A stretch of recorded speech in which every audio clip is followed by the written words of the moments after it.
በዚህ ልክ ሩታ ራስሽ ለምንድነው የምታስደፍረው ያለሽው ማለት ነው? ከምር አልፈልግሽም ባልሽ ነው፣ ግን በቃ አልፈልግሽም ካለሽ አልፈልግሽም ነው። ለምን ትለማመጪዋለሽ? ከምሬ ነው የምላችሁ። ለምንድን ነው የምትለማመጪው? አልፈልግሽም አለሽ እኮ በቃ ግልጹ ነግሮሻል እኮ በሚዲያ ወጥቶ አልፈልግሽም፣ ህዝብ እየሰማ ተፋችኝ፣ ከሄረሜላ ንጹህ ህይወት ልኑርበት በቃ ብሎ እኮ ተናግሮሻል። አልለቅም እንደ ጉንዳን እኮ አልለቅም ያልሽው አንቺ ነሽ እንዴ። ተፋችሁ በቃ ልጁ ይኑርበት ህይወቱ። አንቺ ህይወትሽ መምራት ካቃተሽ እሱ ህይወቱ ይኑርበት። ተይው ተፋችሁ እንዴ። ለምንድን ነው የምታስመስሉት? ከምሬ እኮ ነው። ይሄ ነገር ግን ይፋ እንደሚወጣ ግን ታውቃላችሁ እንዴ? ይሄ ነገር ይፋ ይወጣል ማለትም በቅርቡ ራሱ ሀቢባ ጋር ተለያይተው ሀቢባ ጋር ካልመጡ እንደው ሴት አይደለሁም። ከምሬ ነው የምላችሁ። አሁን በግልጽ አማርኛ እየነገርንሽ ያለው እኛ አሁን ነገሮችን እየፈጣጠርሽ ወይም ደግሞ ምክንያት እያገኘሽ አሁን ለምሳሌ እኔ ጠፋው የማይመለከትሽ ከሆነና እሱ እዚህ ጋር ራስሽን ቁጭ ማለት ትችያለሽ። ገባሽ? ፎቶ እየለጠፍሽ እንደዚህ እሱን ማብሸቅ ምናምን ለሱ ቦታ እንዳለሽ ነው የሚያሳየው። እሱ ደግሞ ለአንቺ ቦታ እንደሌለው አንቺን እንደማይፈልግሽና አዲስ ህይወት እንደጀመረ እየነገረሽ ነው። አንቺም ከዚህ በፊት እንደማትፈልጊው ተናገርሽ አይደል እንዴ? አዲስ ህይወት ሲጀምር በዚህ ልክ ነገሮችን ማበላሸት አለብሽ ብዬ አላስብም። ካላመንሽ ነገሮችን መቀበል ካቃተሽ ባይዋጥልሽም ዋጪው። አዲስ ህይወት ጀምሯል። አንቺ ደግሞ ከልጅሽ ጋር ህይወትሽን ቀጥይ እያልን ያለው ነው በቀጥታ አማርኛ ማለት ነው። ስለዚህ ነገሮችን እየፈጠርሽ እዚች ጋር አብርሃምን እንትን አይደለሁም አብርሃምን እንደዚህ እሱ ነው የሚደርስብኝ ምናምን ትያለሽ። በጎን በኩል ግን ስራዬ ብለሽ ጥቃቅን ነገሮችን እየፈጠርሽ ባትሸነፊም ጥቃቅን ነገሮችን እየፈጠርሽ እሱን ለማግኘት እየሞከርሽ ነው ያለሽው። እሱ ደግሞ በዚህ አልፈልግሽም እኮ አለሽ። በቃ ኮንፊደንስ ሰጥቷታል ለሷ ማለት ነው። ምክንያቱም መለማመጥ ትሄጃለሽ፣ አልፈልግም ትይዋለሽ። በቃ እኛ ግራ ገብቶናል እኮ እኛ ራስሽ ለምን አታስገቢንም? ራስሽ ለምን አትችይም? ህዝቡ እኮ አሁን አጨብጫቢ ነው። ኮሜንት ላይ ህዝቡ እያንዳንዱ በቃ እያንጨበጭባል። ከሱ የሆነ ነገር ሲያገኝ ወደ እሱ ወደ አንቺ ይሄዳል ማለት ነው። ስለዚህ አንቺ እያስጠቋሩሽ ነው። ገብቶሻል? እያንዳንዳቸው ወደ አንቺ ማለትም የሰው ልጅ ጥሩ በሰራው ልክ ነው። ያኔ እንዴት ብዬ ግልጽ ማድረግ እንዳለብኝ ሁላ አላቅም። ማለትም ኧረ ቢስሚላ በዚህ ልክ ራስሽን ዝቅ ለምን ታደርጊያለሽ እንዴ? እንግዲህ ቤተሰቦች አይታችሁ ከሆነ በዚህ ቀደም ሀቢባ ቤት ገብተው ፍቅርና ፉአድ እንግዲህ ፍርጥርጡ ነው ያወጡት። እንግዲህ አስባችሁታል በወር ደሞዛቸው እንደሚወርድ ሁሉም ነገር ድራማ እንደሆነ እኛ ሳናቅ ደግሞ ልጅ ወልደው ፍቅረኛ ማሞች እንደነበሩ እንግዲህ አስቡት እስቲ። በዚያ እንኳን አትነቁ።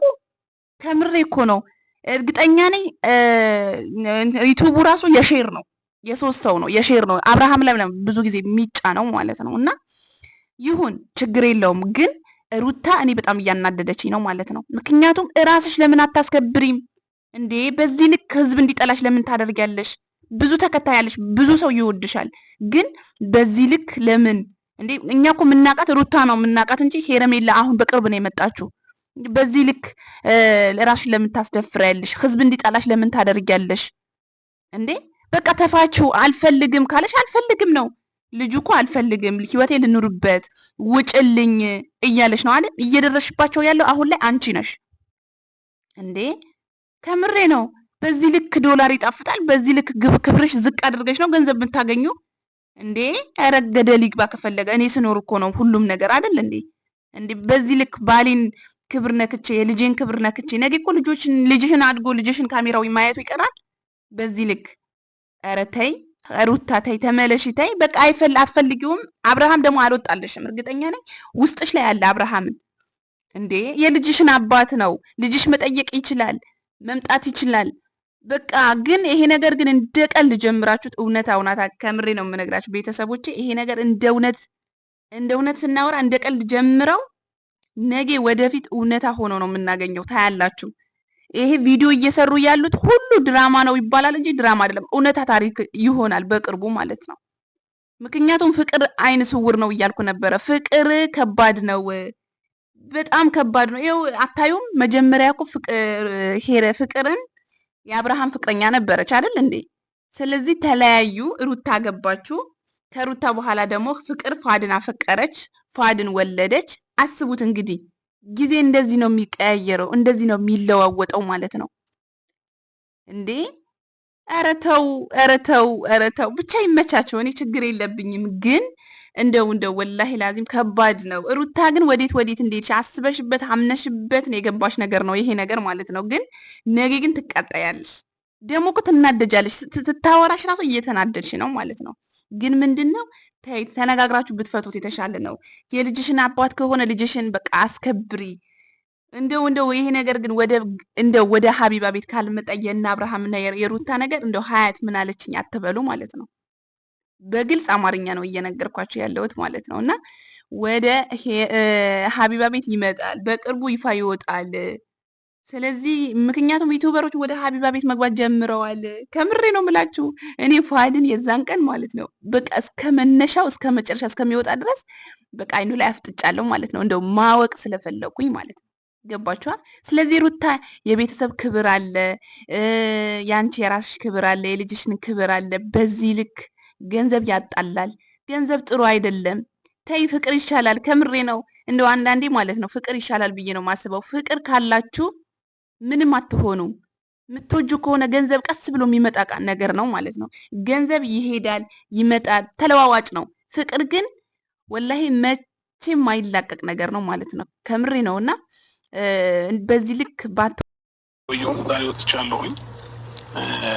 አንዳንዴ ውስጥሽ ላይ መልካም ነገሮች ሲኖሩ ሰው እንዳሰበው ወይ አንዳንድ ነገሮች ክፋት እንደታሰብብሽ አይሆንብሽም እና እኔም ላይ ያው እንድታስበው እንድታቀደው አልሆነብኝም፣ ፈጣሪ ይመስገን። ስለዚህ ከዚህ በኋላ ያለውን ጊዜ ግን እዚህ ጋር የምታያት ምናልባት ካልተዋወቅሻት ሄርሚ ትባላለች። ፍቅረኛዬ ናት። ወይ ካላመንሽ ደግሞ ወይንም ደግሞ ካላወቅሽ ላሳወቅሽ ብዬ ነው እና ከዚህ በኋላ ደግሞ ቀሪው ጊዜን ከእሷ ጋር ማሳለፍ ፈጣሪ እስካለልኝ ጊዜ ድረስ ከእሷ ጋር መኖርን እፈልጋለሁኝ። ያም ደግሞ በምንም አይነት ነገር ሳልረበሽ ደስተኛ ሆኜ አንቺንም ሳልረብሽ በዚህ ልክ እንግዲህ እየነገረሽ በዚህ ልክ እኔ አልፈልግም፣ እንደው ከአዲስ ባታውቂያት ቢሆን ላስተዋውቅሽ እያለሽ ይገኛል ማለት ነው። አብርሃም እንግዲህ ሄረሜላ የመጣችበት መንገድ ሁላችንም እናውቃለን ማለት ነው። በዚህ ልክ እኔ እንጃ ማለትም በቃ ራስሽ በዚህ ልክ ዝቅ እንዴት ለማድረግ እንዴት እንደቻልሽ እኔ አላቅም። ግን ራስሽን በዚህ ልክ ክብርሽን ዝቅ አታድርጊ። ደግሞ አንድ አይነት ነገር ነው የምታወሩ የነበረው።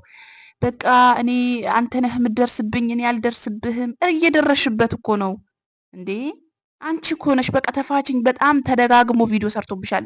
ተፋችኝ፣ እኔ በቃ ህይወቴ መምራት እፈልጋለሁ እያለ ነበረ ማለት ነው። ልጅቷ ደግሞ በጣም አያያዝ ቻለችበት። በጣም እየተንከባከበችው ነው። ገባሽ? ስለዚህ ወንድ ልጅ ደግሞ በቃ የተንከባከበው ጋር ነው የሚያደላው እንጂ መቼም ፍቅር ያስያዘው ፍቅር እንግዲህ አይን ስውር ነው የሚባለው አይደል እንዴ? ስለዚህ አንቺ አያያዝ ስለወለድሽለት እኮ ማንም ይወልዳል፣ መውለድ አይደለም። ግን አያያዝ ካልቻልሽ ነገ ከእጅሽ ይወጣል። አብርሃም ወጥቷል ሲቀጥልም ማለት ነው። ግን እንደው ይሄ ነገር ቀልድ አድርጋችሁ ጀምራችሁት እንኳን ወደ እውነታ ይገለበጣል። ሩታ እንዴ ለምን አታስቢም?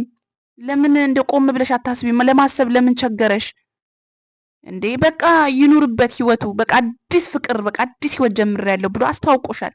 ይቀጥል በቃ ተዩ። እንዴ አንቺ ራስሽ አዲስ ህይወት አትጀምሪም? ሴት ልጅ አይደለሽ? ይሄው እንኳን ፍቅር እንኳን ይሄው ተለያይተው ከፍቅርና ከአብርሃም መቼም ይለያያሉ ብሎ ያሰበን ሰው የለም። መነሻው ናት ፍቅር ለአብርሃም ፍቅርን። ግን ማንም ይለያያል ብሎ ያሰበ ሰው የለም። ተለያዩ። እንዴ ፍቅር ምንድን ነው? ህይወት ይቀጥላል እኮ ሩታ፣ በአንድ አይቀርም እኮ። ከምሬ ነው ምላሽ። አሁን እሱ እንደያዘ አንቺም እኔ ነኝ ያለ ሸበላ መያዝ ትችያለሽ። እና አላቅም እንደው እንዴት እንደምታስቡ በምን አይነት ሁኔታ እንደምታስቡ አላቅም። ግን ውሸታችሁ ደግሞ እስከ ጥግ ነው። አሁን እየነቃንባችሁ ነው። እኛም እኮ እየነቃንባችሁ ነው። አሁን እያወቅን ነው። ዩቲዩብ እንግዲህ ያሰክራል፣ በዚህ ልክ ያሰክራል። እንግዲህ እነፏድ አይታችኋል ድፍረታቸው በልጅነታቸው። የገረመኝ የዛን ቀን ሲያወሩ በቃ 40 ሚሊዮን ነው ያለው መኪናው የተገዛ 40 ምናምን ሚሊዮን ነው እና የሰው የባንክን ብድር ነበረብን 1 ሚሊዮን ምናምን 1 ሚሊዮን 500 ሺህ ብር የባንክ ብድር ተበድረን ነው ከየሰው ምዳ አለብን። ኮንፊደንሳቸው ራሱ እናንተ በቃ መውሰዳቸው ራሱ እኔ የገረመኝ ኮንፊደንሳቸው አስቡት እንግዲህ ወስደው እንግዲህ ኧረ አላህ ያውርደን ነው እንግዲህ። ወላሂ ወረዱ እኮ ምንም ቢሆን ግን ወላሂ ላዚም በቃ ብቻ አላቅም። ፏድና ቪዲዮ ሰርቻለሁ ገባ ብላችሁ ብታዩት ማለት ለቤቱ አዲስ የሆናችሁ